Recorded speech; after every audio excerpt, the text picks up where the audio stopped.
Hi everyone, very good morning. ఈ mini blog అయితే last weekend మా ఇంట్లో జరిగిన ఫ్యామిలీ గ్యాదరింగ్. సో అక్క వాళ్ళు ఉన్నప్పుడు మేము బిర్యానీ అని వెజ్ అని మొత్తం మేము ఇంట్లోనే చేయించాము. హోమ్ మేడ్ ఫుడ్ బాగా ప్రిఫర్ చేస్తామండి. అండ్ ఆల్సో మీలో నాలా ఎంతమంది బిర్యానీ ఫేవరెట్స్ ఉన్నారు, మటన్ బిర్యానీ ఫేవరెట్స్ కింద కమెంట్ చేయండి. మామయ్య చూడండి మంచిగా అందరికీ వడ్డిచ్చేస్తున్నారు. సో మా ఫ్యామిలీ గ్యాదరింగ్స్లో ఎప్పుడు ఇలాగే ఉంటుంది, మంచిగా అందరం కలిసి టైం స్పెండ్ చేస్తాము. అండ్ ఆల్సో నా వ్లాగ్స్ మీరు ఎక్కువ చూసిన I'm not a party person. Even friends gathering అయినా ఎక్కువ మీరు ఇంట్లోనే చూస్తారు gathering. So I love gatherings like this at home.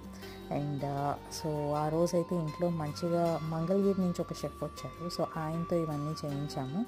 And then ఇలా కూర్చుని అందరం లంచ్ ఫినిష్ చేస్తాము. This is like almost last weekend అక్క వాళ్ళు ఇండియాలో ఉన్నది. వాళ్ళు ఉన్న 2.5 వీక్స్ అయితే మంచి బిజీగా సరదాగా గడిచిపోయింది. సో మీరు ఎలా మీ వీకెండ్ ఎంజాయ్ చేశారు కింద కమెంట్ చేయండి.